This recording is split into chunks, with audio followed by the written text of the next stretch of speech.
বিশ্ব পরিবেশ দিবস উদযাপন উপলক্ষে সাহিত্যধর্মী সামাজিক সংগঠন বিয়ানীবাজার সূচনা পরিষদের আয়োজনে বৃক্ষরোপণ কর্মসূচি শুরু হয়েছে।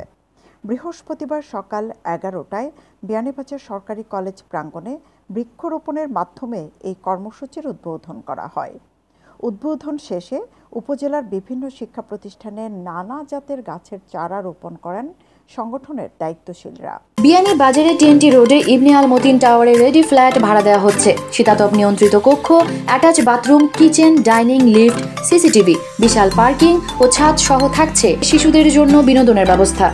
পৃথক অনুষ্ঠানে অতিথি হিসেবে উপস্থিত ছিলেন বিয়ানীবাজার সরকারি কলেজের অধ্যক্ষ প্রফেসর মোহাম্মদ হাবিবুর রহমান, উপাধ্যক্ষ প্রফেসর মোহাম্মদ তারিকুল ইসলাম, বিয়ানীবাজার আদর্শ মহিলা কলেজের অধ্যক্ষ মুজিবুর রহমান, উপজেলা পরিষদের নবনির্বাচিত ভাইস চেয়ারম্যান মাওলানা আবদুল্লাহ আল মামুন, মহিলা ভাইস চেয়ারম্যান জেসমিন নাহার, মাধ্যমিক শিক্ষক সমিতির সাবেক কেন্দ্রীয় সভাপতি মজির উদ্দিন আনসার, বিয়ানীবাজার কামিল মাদ্রাসার অধ্যক্ষ মোহাম্মদ আবদুল্লাহিল বাকি চৌধুরী, পিএইচজি সরকারি উচ্চ বিদ্যালয়ের প্রধান শিক্ষক আব্দুল হাসিব জীবন, বঙ্গবন্ধু পেশাজীবী পরিষদের প্রেসিডিয়াম সদস্য আনোয়ার উদ্দিন আহমদ রুনু, বিয়ানীবাজার সূচনা পরিষদের উপদেষ্টা ফখরুল ইসলাম চৌধুরী, প্রতিষ্ঠাতা ও সদস্য সচিব আহমদ রেজা চৌধুরী, যুগ্ম আহ্বায়ক শফিউর রহমান, যুগ্ম সচিব আক্তার হোসেন ও রেজওয়ানা সাদিয়া সহ পরিষদের দায়িত্বশীলরা। এরকম কার্যক্রম অব্যাহত রাখতে বিয়ানীবাজার সূচনা পরিষদের পাশে সবসময় থাকার প্রত্যাশা ব্যক্ত করেন অতিথিরা। বৃক্ষ মানুষের বন্ধু এবং এই বন্ধুকে আমরা যদি আন্তরিকভাবে পরিচর্যা করি তাহলে তার বিনিময়ে আমরা কিন্তু জীবন পাব। এই যে স্লোগান নিয়ে আমরা আরম্ভ করছি, গাছ লাগানোর যে স্লোগান, এটা আমাদেরকে সমৃদ্ধ জীবন দেবে, প্রকৃতির সাথে আমাদের সম্পর্ক আরও জুড়ে দিবে, আমাদের সমাজ আরও সুস্থ সুন্দর হবে। যে প্রকৃতির মধ্যে যে নানা ধরনের জীবাণু বা ক্ষতিকর পদার্থ রয়েছে, সেই পদার্থগুলো গাছ পাতা গ্রহণ করে আমাদেরকে নির্মল বায়ু উপহার দেয়। আমরা সবাই গাছ লাগাই, পরিবেশকে সুন্দর করি। বৃক্ষ যে কতভাবে আমাদেরকে উপকার করে সেটা বলা বর্ণাতীত, সেটা আসলে এই সামান্য সময়ে বর্ণনা করা যাবে না। শুধুমাত্র মনে রাখতে হবে যে আমাদের এই পৃথিবীকে যদি কি করতে হয়, বাসযোগ্য করতে হয়, তাহলে কি করতে হবে, এই সারা বিশ্ব জুড়ে যখন উষ্ণায়ন চলছে, এটাকে প্রতিহত করতে হলে কি করতে হবে, বৃক্ষরোপণ করতে হবে। এবং বৃক্ষরোপণের কোনো বিকল্প নেই।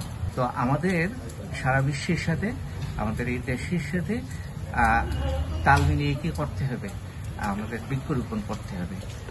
এটা শুধু বিভিন্ন সংগঠন, সামাজিক সাংস্কৃতিক সংগঠন এই যে শুধু বৃক্ষরোপণ করবে সেটা আমি মনে করি না। এর পাশাপাশি ব্যক্তি পর্যায়েও কি করতে হবে, বৃক্ষরোপণ করতে হবে। এবং আমাদের এই সময়টা, এই যে জুন জুলাই, এটা আমাদের সারা দেশেই বৃক্ষরোপণের সময় হিসেবে এটা পরিচিত।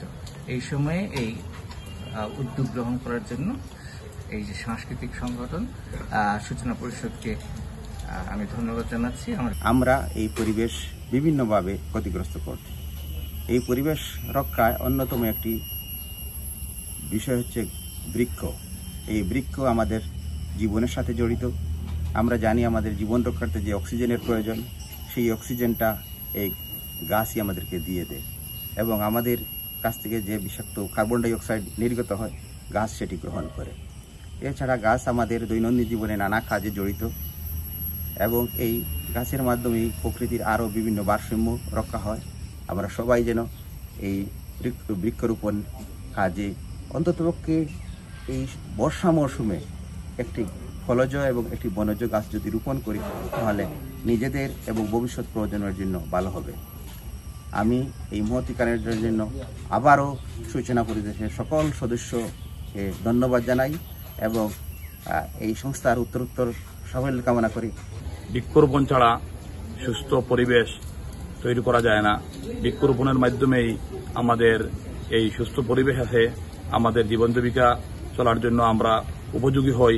তাই আজকে এই সূচনা পরিষদকে আমি ধন্যবাদ জানাই এবং আমরাও সূচনা পরিষদের সাথে সাথে আমরা প্রত্যেকেই এই পরিবেশকে সুন্দর এবং গতিশীল করার জন্য আমরা গাছ লাগানোর প্রতি, আমরা পরিবেশ বাঁচানোর প্রতি আমরা সকল যেন উদ্বুদ্ধ হই। বৃক্ষরোপণ কর্মসূচিটা শুধুই পালন করলে চলবে না, এটা সারা বছরই পালন করতে হবে। বৃক্ষ আমাদের জীবনের একটা অংশ।